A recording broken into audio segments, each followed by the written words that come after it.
Hi, I'm Jana Riley, and this is Ageless. I'm 40, and my life is just getting started. I'm here to share real talk and real experiences about how to live life ageless. Nothing's off the table. You know the vibes. Let's go.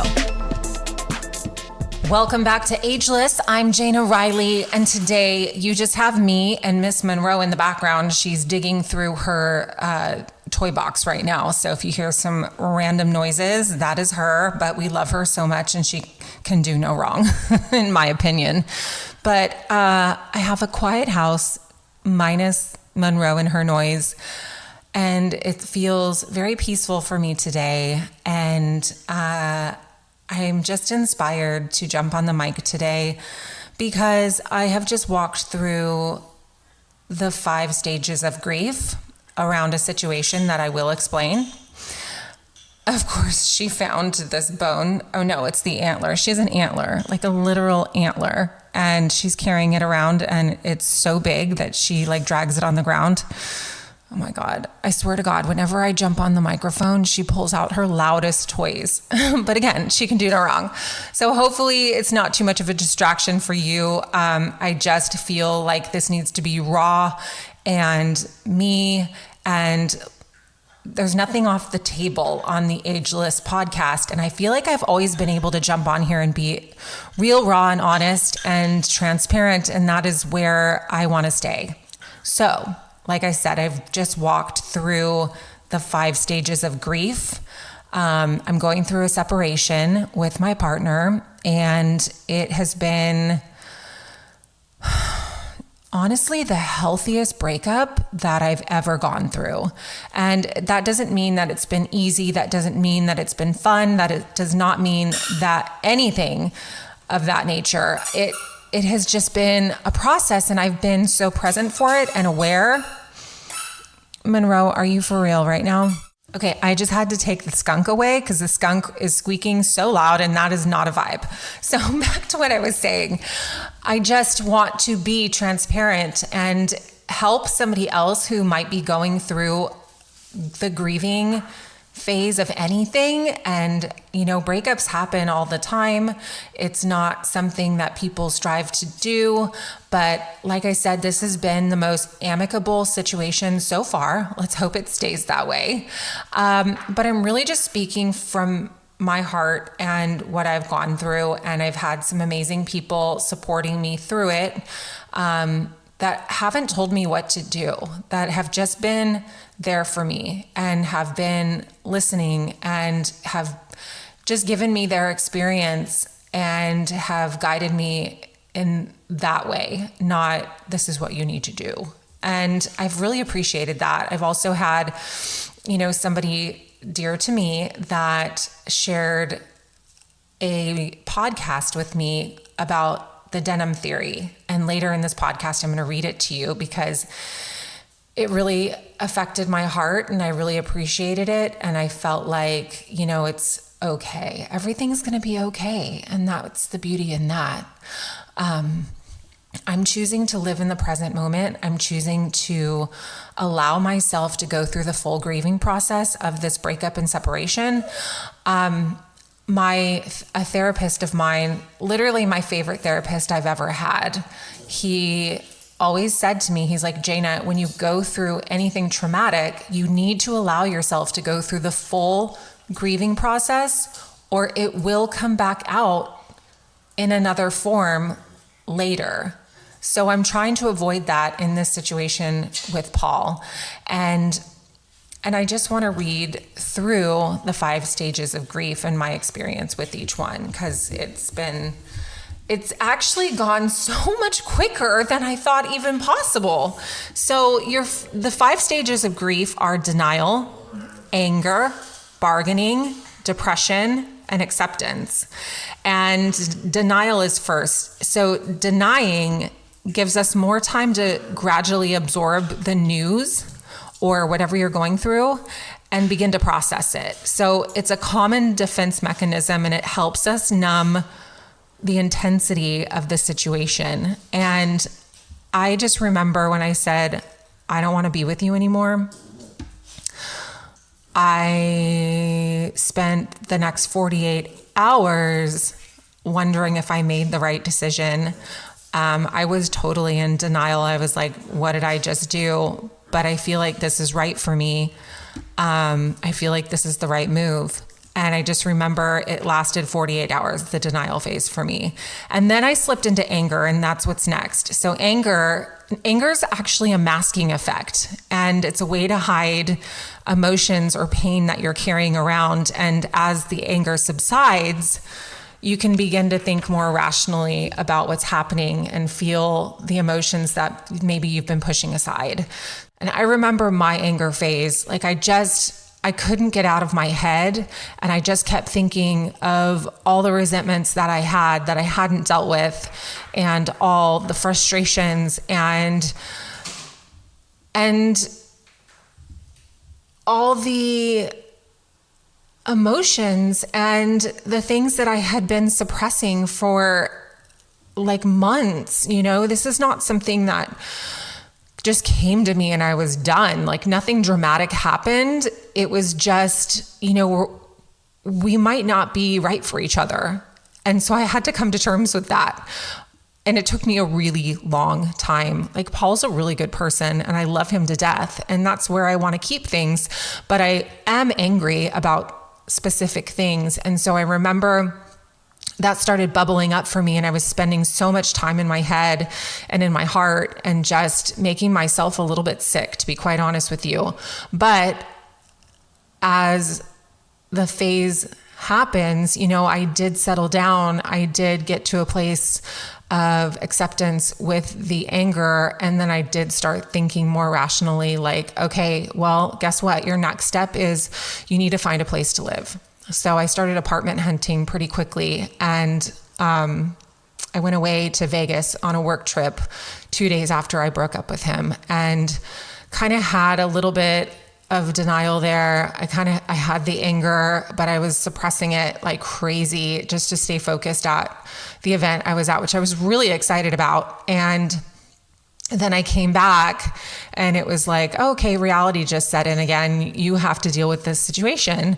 So the next day went and started looking at apartments, and I just felt like just making that rational move took me out of the anger and put me on a trajectory of like, let's focus this. Let's get excited about this. Like, let's get pumped up. I love new places, and I love downtown San Diego, and that's where I'm looking to live again. And so it's a cool journey, and I'm looking at it as a new beginning.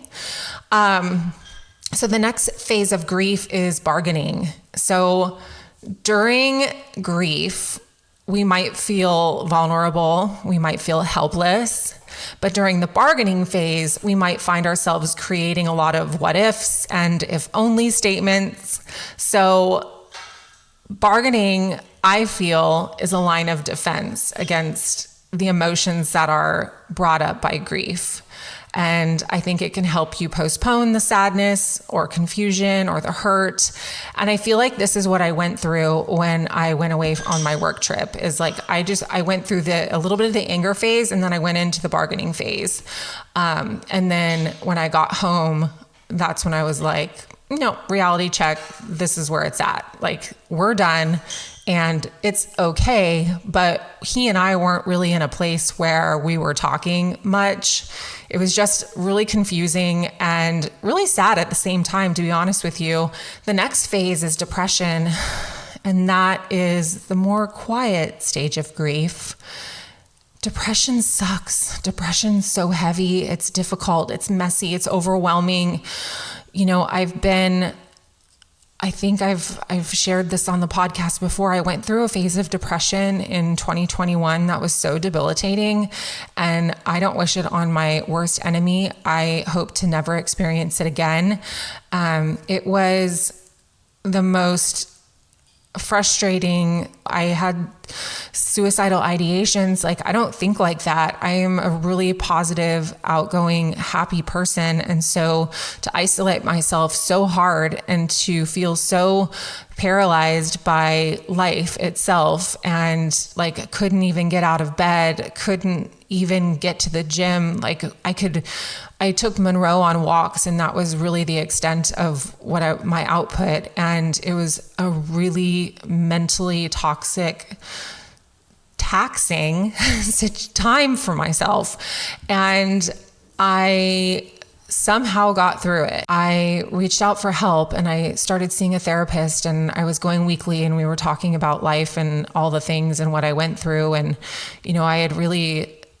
I had really stuffed a lot of feelings and didn't go through the full stage of grief, all the phases of grief, about a couple situations that had happened that year. And I believe that I got stuck in the depression stage and was really having a hard time coming out of it. So that's what I want to say. If you feel stuck in the depression phase, I urge you from the bottom of my heart to speak to a mental health expert. Because from my experience, my therapist helped me work through so many things to the point where I was like, I don't really have much left to talk about. And to be able to get there is such a huge win.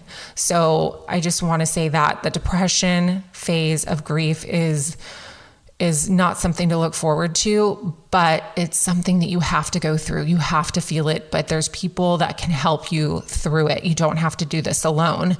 And then the last phase of grief is acceptance.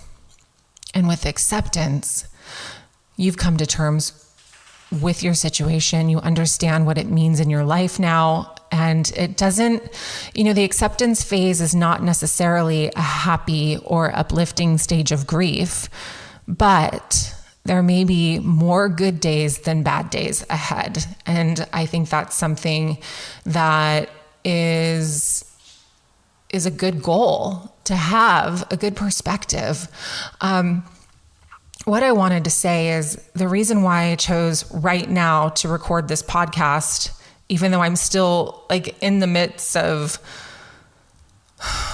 this breakup and going our separate ways, and I don't even have a confirmed place to go yet. It's just like crazy making. But when I woke up this morning, I woke up with a sense of acceptance that I haven't had. And I'm okay with this situation.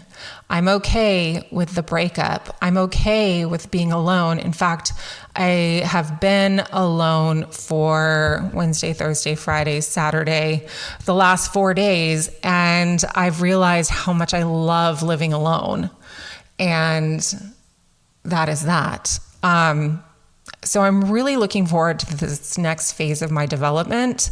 But what I did want to say is when I was in my sadness phase, when I was in the bargaining phase, when I was in the denial phase, like I got really fucking sad. Paul and I were actually able to have a very mature adult conversation, and I had just come out of the anger phase, and I could not speak without tears rolling down my face.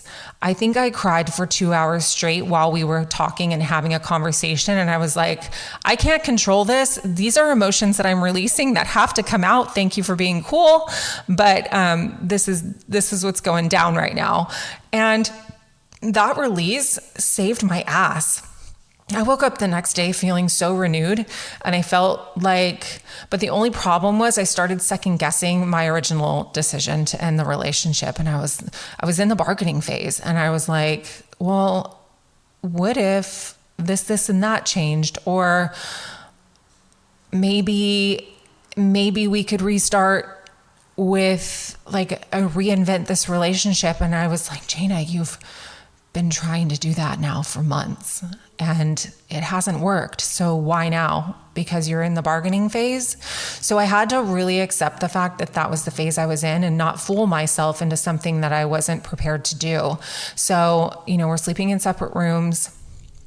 And he's been away for the last 4 days, like I said, and it's just been, I feel like my higher power really has protected me through this whole situation, and it's going to be okay. Like, I know it's going to be okay. I just can't force anything, and I need to allow my higher power to give me the right messages, to give me those intuitive messages, which, he's never dropped me on my face before. Like, only I've done that. So I just know that I need to just stay peaceful, not allow any negative thinking or delusional thinking into my brain. I just need to stay in full acceptance and really embrace the feeling that I had this morning. And that's what I've done. I've gotten a lot done this morning.